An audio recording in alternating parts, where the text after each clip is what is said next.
Just getting to the gym after a day of work. Can't wait to get this chest pump in. Good old Konquer fit. Heck yeah. All right. Yo, man, what's going on? Yo, what's up, brother? Hey, getting ready to hit this chest day. Nah, bro, it's leg day. Fuck, man.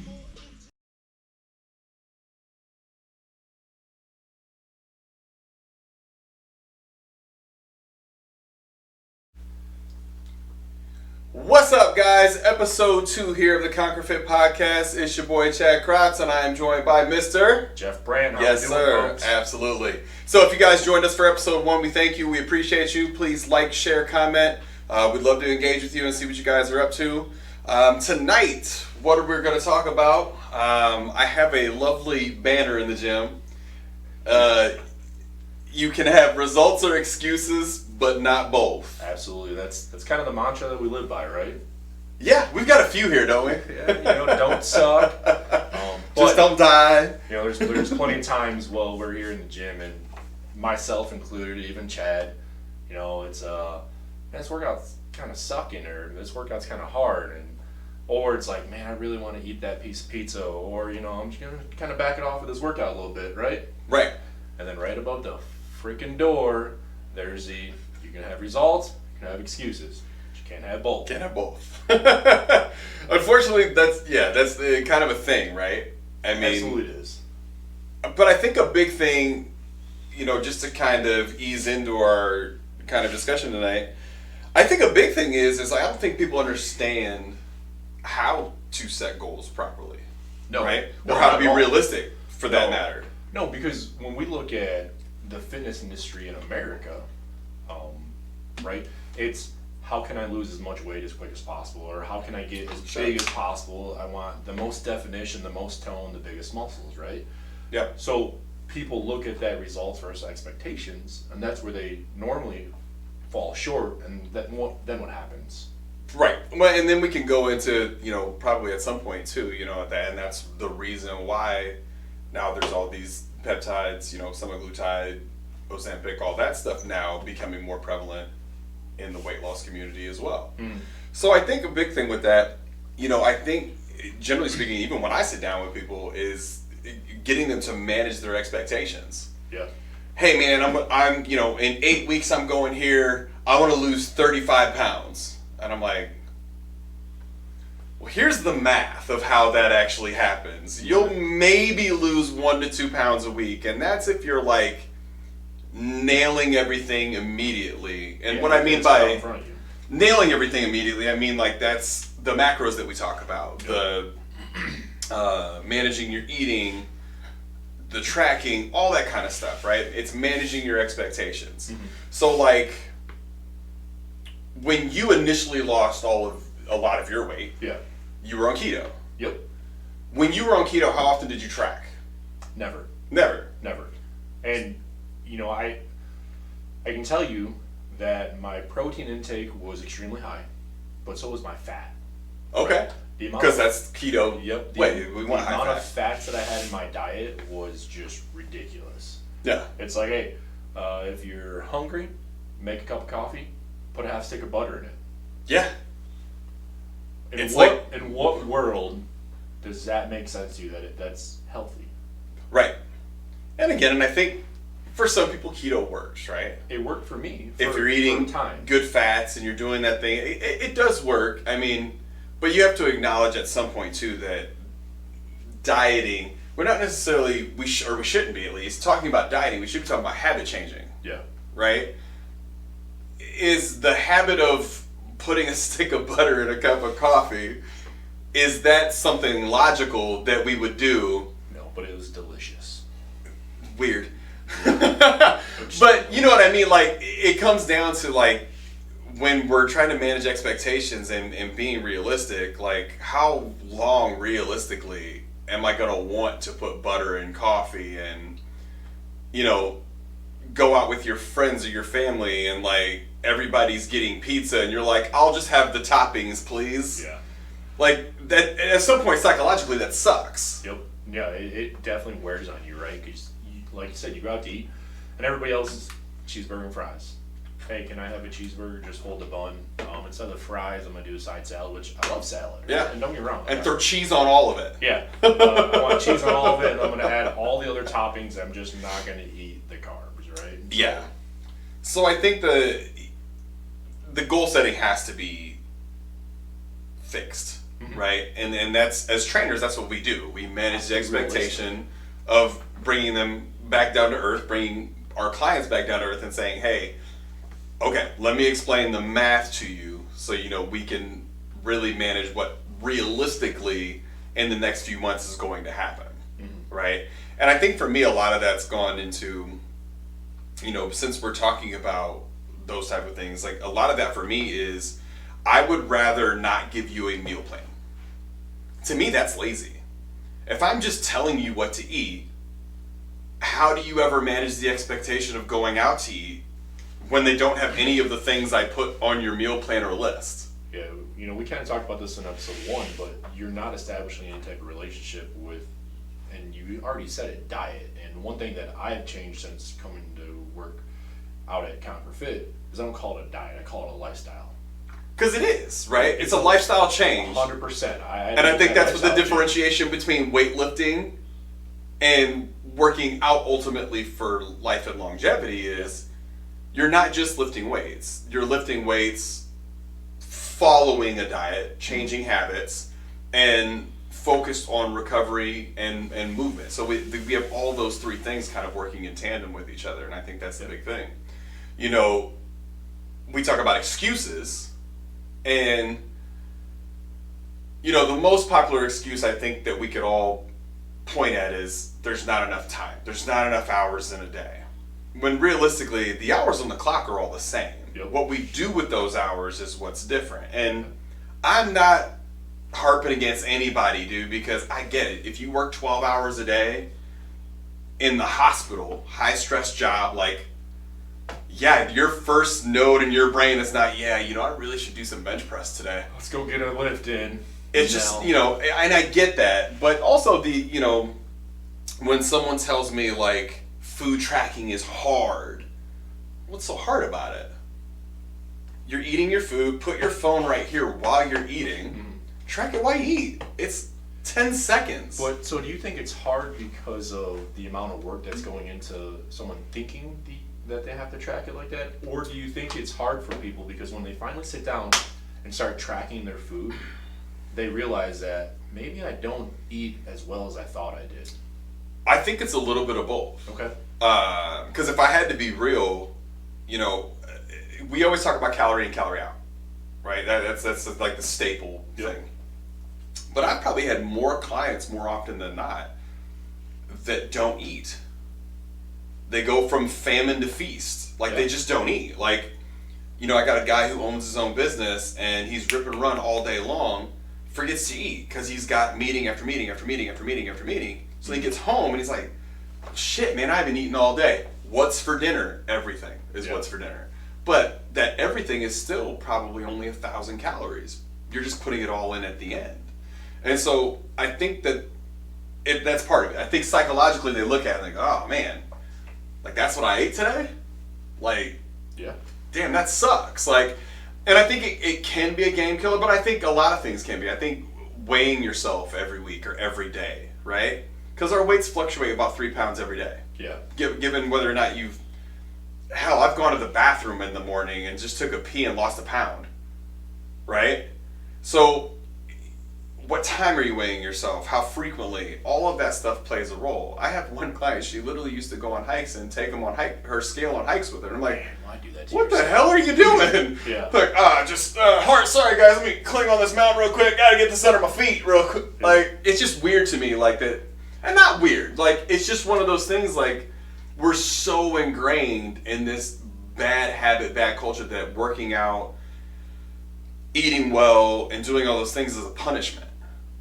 It's not a punishment, it's a gift, it's a reward. Mm-hmm. You and I are healthy enough, obviously me at this point in our juncture, me more than you because of, your recent surgery, but you're healthy enough to come here and do the things that we do.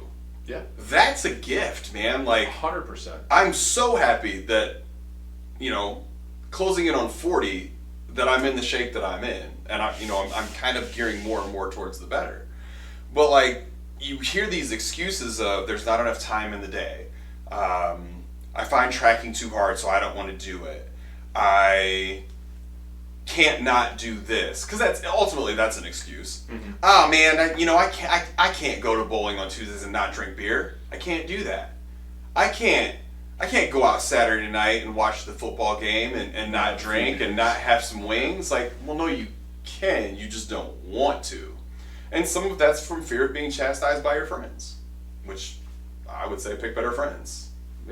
I've never had a friend in my life that berated me for doing the right thing for me. Yeah.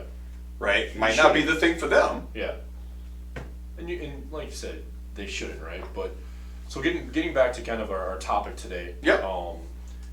With your clientele, and I actually experienced this myself when I started working out with you, is when it comes to goal setting, how do you get them to get out of that mental role? And like my example is when I came to Konquer Fit, Chad, I want to bench 405 again, right?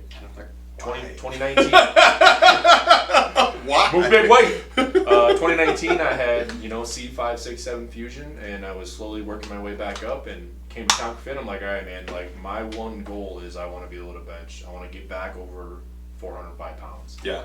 And you looked at me, you didn't say anything, and I could tell that you were thinking about the conversation in your head, like, oh, this dumb. Yeah. And so, we went back and forth, and we talked about this episode 1. We went back and forth for a couple of weeks, right? Yep. And then we sat down here, and you asked me, said, well, how do you think you move, right? So I know that for me, it wasn't, you didn't necessarily push back on what I wanted my goals, my expectations to be. But what you did is you made it more realistic for me, right? Yeah. So at the time I was 33 years old. Like I said, I had a major back fusion, right? I had yeah, you were still in recovery road at that point. Literally. And so it put it in perspective that, hey, if I can actually do some of this body weight stuff that you're programming for me and I can do it well, yeah, that's going to serve me better in the long term. So, I experienced it firsthand myself, but, you have a lot of clientele and they vary in age all the way from teenagers up to, 65 plus years. My oldest client is about to be 73 next year. 73. So when you sit down, how do you go about that goal setting to make sure that it's realistic?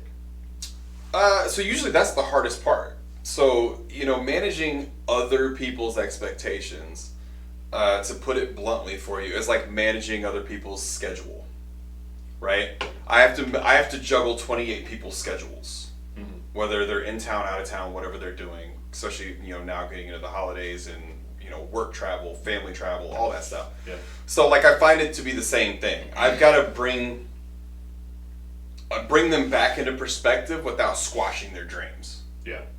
Right? There's a fine line that toes there. Because let's take you for instance. How do I take a guy who comes at me with, man, I just want to bench 405 again, and I go, yeah, man, that's stupid. Well, I literally just told you, like, the thing on your mind is dumb. Don't ever think about it ever again. Which he did. He didn't approach it that way. So it's more of like, well, tell me why you want to lift 405 again. Yeah, and so I put it in your court, so that you have to tell me, and so that I can say, okay, but then how do you move in that movement? Is there any shoulder pain? Have you ever had an impingement? We go down the gamut, right? Yeah, no, it was a mind fuck. Yeah. Honestly, it was. And then you go, well, yeah, I get a couple impingements a year. Man, like, yeah, I do get some pain in, like, my left shoulder. Sometimes it bothers my neck. And then I'm like, so at 33, what does that look like at 63? Not great. If it already hurts now, we're not moving well, and we're not doing the things that should be engaged, right? Yeah. So that's how I get to be able to kind of turn around and manage their expectations. And then it's about accountability, right? As trainers, again, the one thing we can't guarantee is results. Mm-hmm. So a trainer can tell you that all the live long day. It's a lie. You're telling me, Chad, you can't guarantee I'm going to lose 60 pounds in 60 days? Nope. And there's one main reason why I can't. I don't see you the majority of the day Yep. or the week. Yeah. If you're training with me one-on-one, I might see you at most 3 days a week. I see you 3 hours out of the week. The rest of the time, I'm just communicating with you, right? So how do I manage that and guarantee you a thing when I'm not sitting in front of you going, hey man, why are you eating that? Or, hey, did you get up and move today when you didn't see me? Or did you sit out on the couch all day?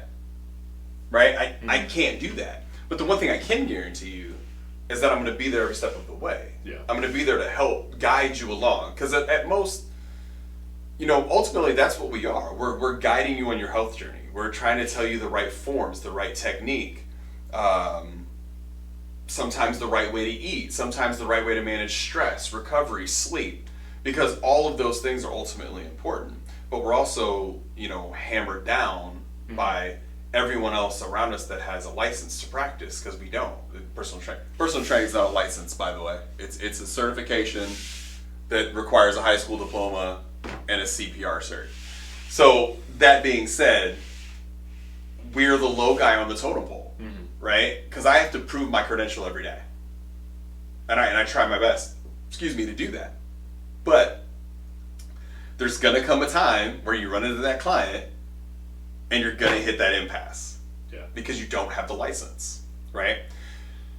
But I think the art of accountability, right? So how can I hold them more accountable to the goals that they set? I didn't set them for them; they set them. Is a big part of that whole first discussion, right? I gear you towards, okay, what do you really want? Because benching 405 might be the tertiary goal, but it's not the primary goal. No. It's not the reason you changed gyms and you came to see me. There was something you wanted. I just had to dig out of you what that really was. Once we lock that in, okay, now how do we hold you accountable for that, right? Online apps are great for that. They do a great job of having all the tools loaded there for you. But one big tool we use is macro tracking, which, if you noticed at the beginning of this podcast, was the question I asked you when you were on keto. Did you track? Yep. And I did not. And you did not. So realistically, we don't know how much protein you were eating.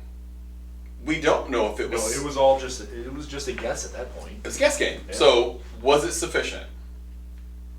We don't really know. Right? We do know from conversation that carbs were too low for you. Yeah. And that's not for everybody. Someone that has insulin resistance, I'm not going to barrel them with carbs. It's just not going to happen. But someone who doesn't have that, underlying problem, okay, we need more carbs because, dude, it looks like you're just not fueling everything, right? So first things first, we've got to get into the macro tracking. And for me, macro tracking is all about math. And what's more simple than math? Not a whole lot. Not a whole lot, right? It's universal. This calorie plus this calorie plus this calorie plus this grams of protein, this grams of carb, this grams of fat equals this. If I want to eat something outside of what would be considered healthful, make it fit the math. Yeah. There's no reason that you need to go over your macros just because you want pizza. Now, don't eat pizza 5 days a week. But, we also live in America, and there is such a thing called tribalism. Jeff, you're a great example of this. You have 3 daughters and a wife. That's your tribe. Yep.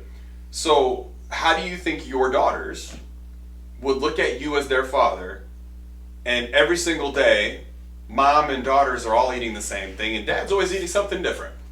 He's never eating what mom cooks. He's never eating out with the family. He's always doing his own thing. What does that say to the tribe?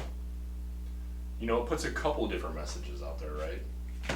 does. One of them being that we're not even really a tribe, right? I'm doing my own thing, and I'm not setting the example. I'm showing that no matter what's being put in front of me, it's not good enough, and I have to have something myself. You removed yourself from the tribe. Yep. And so at that point, it's just making sure you're setting that example that it's okay. Yeah. Right. And so when it comes time for, and we're talking about goal setting being realistic, and you're talking about realistically, it's the macro. That's where you're starting, right? That's where we're starting. That's how you're trying to get your clientele to, that's ground zero.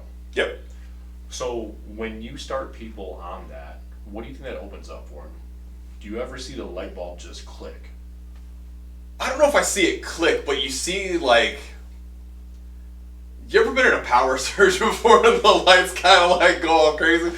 Like, that's kind of what people's minds do when they start looking at stuff. Like, you know, I've this one guy, I'm just helping him with some nutrition guidance and stuff, and you know, I'm like, hey man, maybe we can tone it down on the sugar. And he's like, oh, I didn't really think I was eating any sugar. I said, well, yeah, it's coming from your sauce that you're eating. It's all in the sauce. Like, everything else has nothing, no It's sugar all in in it. the sauce. But it's the mayos, the ketchup, Yeah. the, you know, all the other stuff. And, you know, if you ask most people, when they're tracking macros, what's the one thing they don't track? It's condiments. Condiments. Yeah. They're like, oh, what? Zero cal. I put some ketchup on there. Dude, Yeah. ketchup's not 0 calories. It's got a lot of sugar. And again, find a better version of it, right? Yeah, absolutely. Switch it out. Mhm. There's better versions of ketchup Yeah. that are 3 ingredients. Perfectly fine. Now, and the one thing that resonated with me is something else that you said to me, and I've actually said that to a lot of folks, especially, you know, we did the No Sugar November Challenge. It's Yep. a couple years in a row that I've done it with you since I've known you. 2nd annual this year. Second annual, so very successful. But one thing that I've repeated to folks as we're talking about macros and whatnot, and you know, you said you can't eat pizza every day. Some people probably can, right? But realistically, should If you? you're 12, sure. Yeah, realistically, you probably shouldn't. But Yeah. one thing that has resonated with me is it's one meal out of one day, out of 1 week, out of 1 month, out of 1 year. So Yeah. I can remember coming in here after maybe it was 4th of July or something, and I just felt like garbage. You're like, oh, what's going on? I said, oh man, I was doing so good for my macro tracking, and then yesterday we had a cookout and I blew it out of the water. There was cheesecake, there was cupcakes, Yeah. all this stuff. And you're like, dude, one meal, 1 day, 1 week, and something with that statement just okay, It clicked. yeah, Light you know bulb. what? Now I don't want to have 3, 4, 5, 6 of those in a row, because then it turns into weeks and then it turns into months, Yeah, right? it turns into the typical American diet. But if I can go ahead and just have one of those every so often, right? And for me, Yeah. it's probably once or twice a month, right? Yeah. And that's perfect for me. It gets, I'm not eating like a complete asshole, right? It might be a slice of this or something like that, but it Yeah. allows me to look Well, there's back freedom. at that, yeah, and a little bit of freedom, and look back at that meal, and it's like, all right, if I would have changed this up maybe earlier in the day, I wouldn't feel so guilty about it now, right? Yeah. So, you know, that's one thing that I've heard you say that to plenty of other clients too. Yeah. Guys, gals, it's one meal, right? Okay. Let's not string it together for 3 weeks at a time. Yeah, let's not do this for the next 6 months, but hey, 1 day. But I think that's the thing too. You know, you look at, you know, we keep talking about the culture of diet, the culture of food, the culture of this, the culture of that. And as a trainer, the biggest things we're trying to teach you is discipline and consistency, Mhm. right? That's it. Discipline and consistency will get you to every goal you ever want to get. And that's not just in fitness, that's in everything in life. 100%. Consistency and discipline. Motivation, not really a thing. Everybody's is different, right? Some days I'm motivated to do some stuff, and some days I'm like, God, this sucks. I'm just kinda here. going through the motions, but you're still here, right? So But there's you're no here. Show up on the consistency. days you don't want to. That's discipline, Yep. right? And actually, interestingly enough, I actually had a client just ask me this the other day. He looked at me straight face, like not joking at all, and was just like, hey man, like, he's like, don't take this the wrong way, but I think you look pretty good. Why do you still come in and do this? And I was taken aback for a moment, because I'm like, that's a great question, actually. And for me, it's I don't know anything else at this point. I'm so consistent with my regimen. I go on vacation, I still work out. Yeah. I still manage my calories. Like, I don't go off the rails. It's just my lifestyle. I still wake up early. I still, you know, do everything I want to do. Like, I might stay up later on vacation and that kind of thing, but for the most part, my life is consistent, right? So if I'm trying to teach someone consistency and discipline, that has to fit your life, right? I have to make fitness fit your life, not your life fit fitness. And I think that's what we as a field are doing right now. We're doing too much of, hey, you got to do this workout 20 minutes a day, and you need to eat this every day, and you need to track this every day. And it's like, but dude, that's kind of counterintuitive to the brain, right? I also need to meet you where you're at, Yeah. right? Meeting a dude straight out of neck surgery where he's at and saying, all right, man, we're going to go right into barreling your calories. You're going to do 1,100 calories a day, and we're going to go ahead and kill you with the workouts. What? No. Like, there is a temperament there that has to be there, and that's where we're not measured, right? So if I'm talking about realistic goal setting and not making excuses, I'm not talking about like when you used to call out of school sick, right? That's totally different. I'm talking about continually making the excuse of why you can't track your food or track your food properly. That's a big thing. If you're tracking your food 3-4 meals at a time, are you really tracking? No. Right? Not everything's getting put in there. If I'm tracking 4 hours later, oh shit, yeah, I didn't put breakfast, lunch, dinner, those 2 snacks in there. I have no idea where I'm at before I eat dinner. Yeah. Or it's, well, I did have this sauce with breakfast, or I had this sauce with lunch, but it was only 50 calories. Yeah. I don't need to worry about that. I'm well I don't under. need to count that. I'm well under, so it doesn't matter at this point, And it ultimately, and maybe again, ultimately maybe it doesn't. But I think it's when you're tracking food, it's knowing what food volume looks like. Mm-hmm. I in no way, shape, or form want somebody to track their food forever. But I want you to acknowledge what food volume looks like. If I had to tell most people, okay, go ahead and show me what 4 ounces of chicken looks like. Oh, they're way off. Way off. Yeah. It's either too little, too much. It's never 4 ounces. I'm so good at this now, I can literally pour 4 ounces with one spatula. Perfectly. Because I understand visually what that food volume looks like. Yeah. Right? That's what I want most people to understand. To measure your goals, you have to be able to do that so that at some point you don't have to anymore. Right? Now you're just disciplined and you're consistent. Mm-hmm. I still measure my food, I just don't track it all the time. Yeah. I still have my scale out. I'm still measuring stuff, just to ensure I'm not going crazy. But that's, an easy thing to do. It takes me 12 seconds, And I think, again, just making the simple math work, right? Make it work with the math. But let's not lose track of protein, right? The amount of underprotein we have in our meals, I would guarantee almost nobody in the general populace really knows how much protein they're really eating. And I would guarantee it's too little. I would agree. More times than not, it's you have too many carbs, right?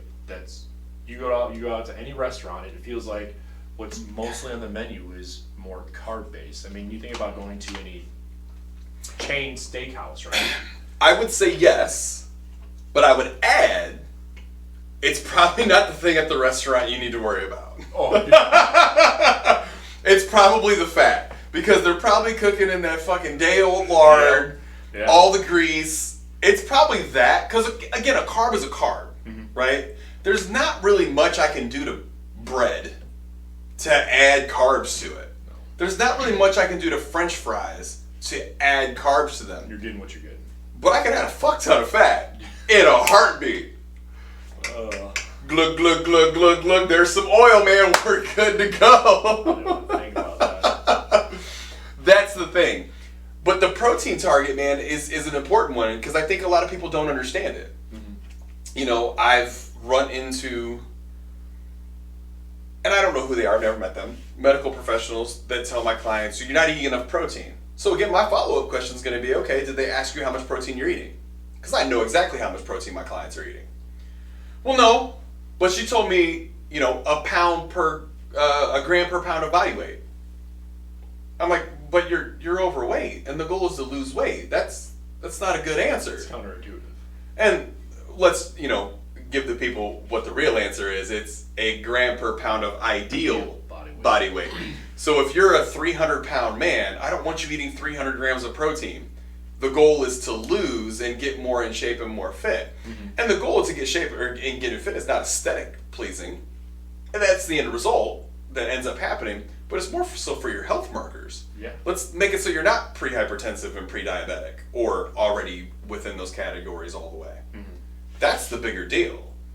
But saying that, oh, my doctor told me I need to eat another 30 grams of protein a day, and not acknowledging that 30 grams is 4 calories per gram, terrible idea. Or not even asking what you're at currently. Yeah, and I think, so when I handle nutrition, when we're talking about accountability, that's, I think, the one thing that I do differently.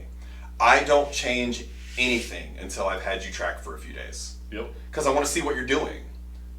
Because if it's not broke, don't fix it. Yeah. But if it's broken, let's fix it. Let's dig in. And let's know exactly what to fix, right? I don't want to just say, all right, Jeff, we're going to throw you on 1,800 calories, this much grams of protein, this much grams of this much grams of this. And let's say you're eating more calories than that, but let's say you might be on the borderline of some of those macros already. Well, obviously, if you haven't reached your goal, then it's not working. Mm-hmm. So we got to retool something, right? And I always prefer that my clients eat more than less, right? If we're building muscle, it's more metabolically demanding.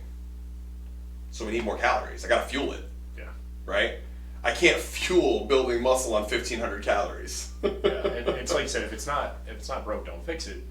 And at the same time, if you're not allowing your clients to show you what they're actually doing, and Yeah. you're just putting something out there for them, like you said, hey, we're gonna do 1,800 calories, we're gonna do this, we're gonna do that.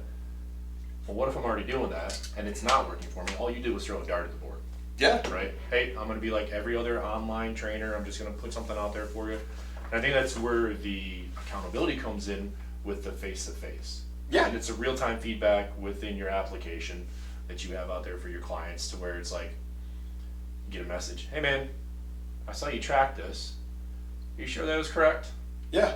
Ah, I've had that happen. yeah, it probably wasn't. Let me go look again, damn it, I had a weird asparagus one before. It was like, yeah, all this fat and stuff in asparagus. I'm like, it's asparagus. Dude, I think you put something wrong in. That fat fingered it. That's not a thing, man. But to go into your realm a little bit, into one of your outside interests, Dragon Ball Z. Yep. Right? Goku never makes an excuse of, oh, that guy's too powerful, man. I'll just stop training. Let's let him destroy the planet. It's cool. No. I don't need it. No, he just trains harder. Yeah. Right? He trains hard and he's disciplined.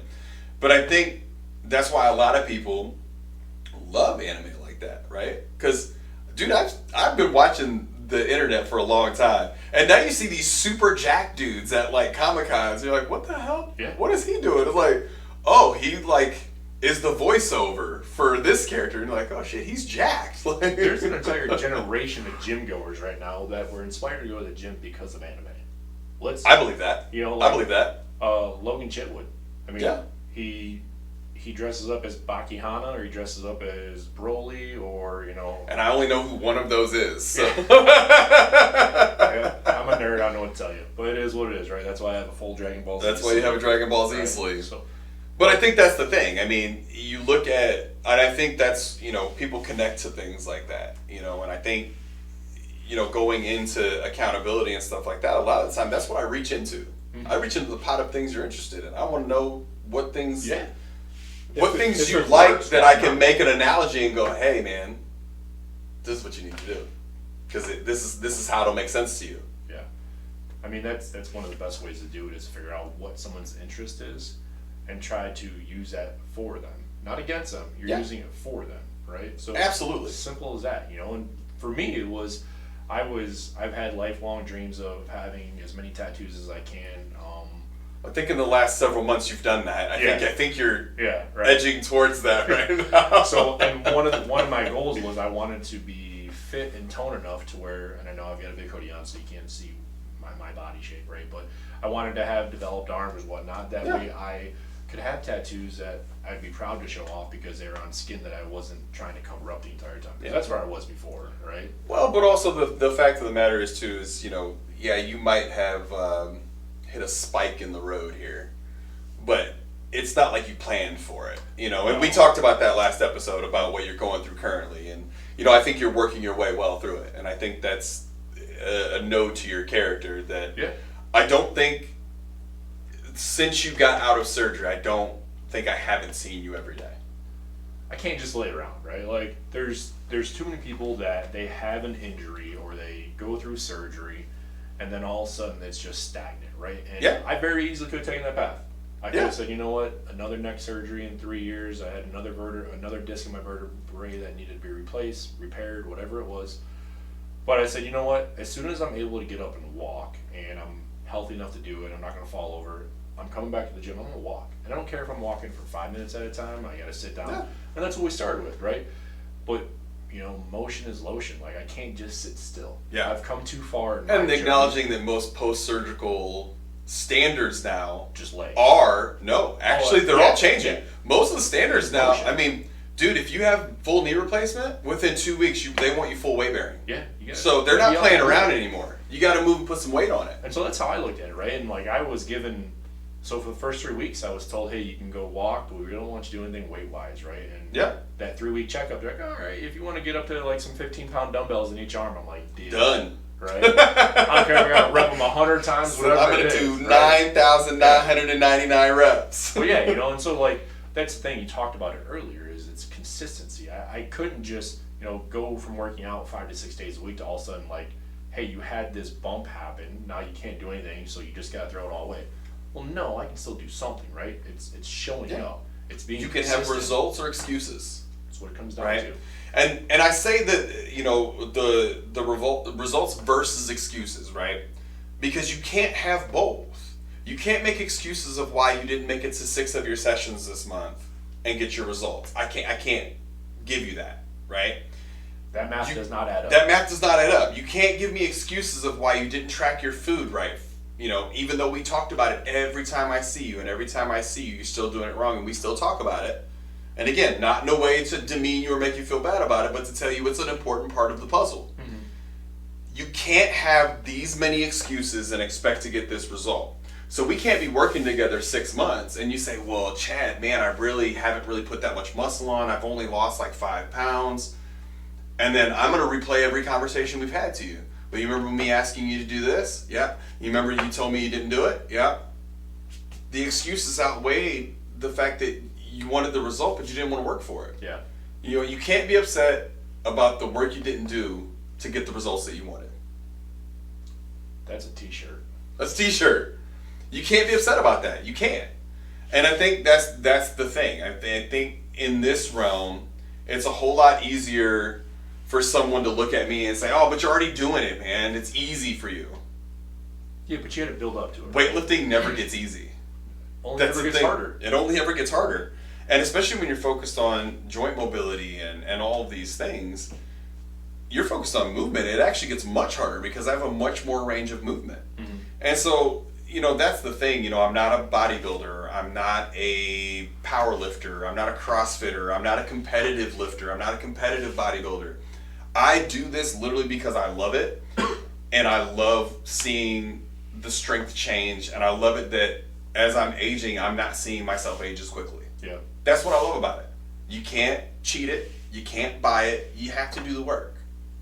And that's, I think, what makes fitness great. So people have to choose that. You can have results, but you can also have excuses. And you got to check your excuses at the door, right? Most of my clients now, as soon as they say it, they go, I know that's an excuse. And I'm like, Point to it on the wall. you already knew it, right? I just wanted you to acknowledge it. Yeah. You already knew it was an excuse before you said it to me. And so I think that's the thing. With what we really wanted to touch base on today, it is the accountability from the trainer, right? Mm-hmm. It is that. But if I'm giving you the math and I'm giving you everything, the workouts, everything, and all you have to do is follow them and follow the plan and it works. And I don't even have to tell you it works because I say it does. There's plenty of data and studies out there that prove that it works. Yeah. But if you're unwilling to do it because you simply can't get out of the way of your excuses, then that's going to always be our first hurdle. That's going to be the hurdle we got to jump first, because psychologically I've got to get you to change. I've got to get you to see that things don't happen to you, they happen around you, and your reaction is your own. 100%. And it's not always easy, right? No. People are stuck in their ways. People have their thoughts on exactly what you just said. But if you can have that self accountability and realize that you are responsible for your own actions, right? I mean, First step. We talked about it last episode. I've lost 170 pounds, and what it took for me was running around my yard with my 2 daughters at the time, and they were 3 and 4, 4 and 5, whatever it was.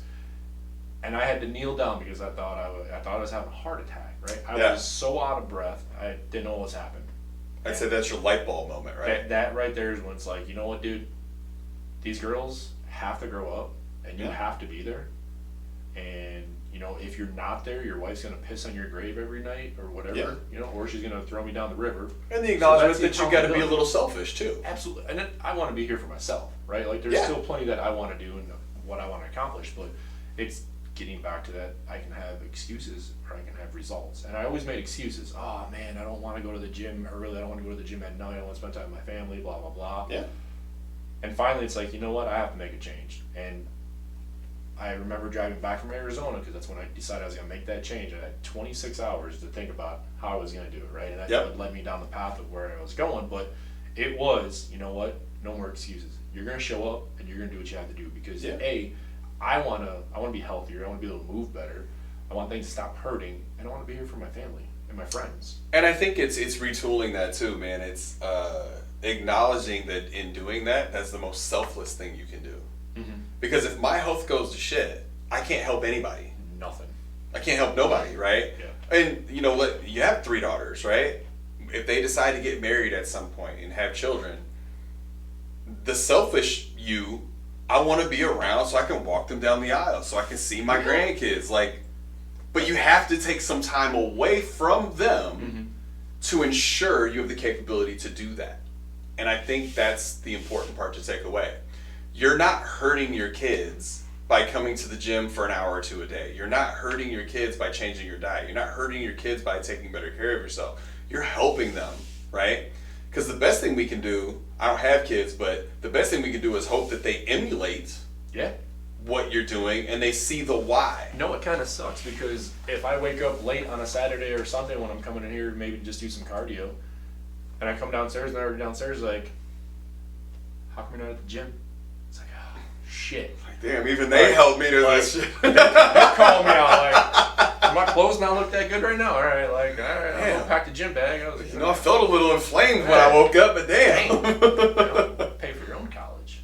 Well, there you go. Stick it to them. 100%. You know, it's like it's if you don't have self accountability, then you know you're your own worst enemy. You're your own worst enemy. You know what? I think that's a good place to end right there. Absolutely. I would love to let the people know that my man right here got cleared for a little bit more weight.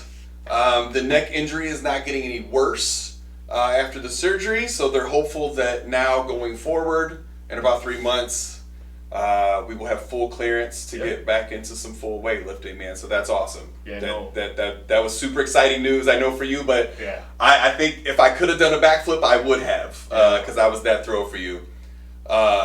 But no, great news there. Guys, if you've watched the show, if you enjoy the show, if there's something you'd like to see, let us know. But please like, share, follow, get the message out there. What we're trying to do here, guys, is give you some good semblance of health, life, and everything that encompasses that. And, we're here to help. So, guys, with that is episode 2. We will see you guys for episode 3. Please like, share, comment at the bottom. Konquer Fit, we out. And remember, folks, just don't suck.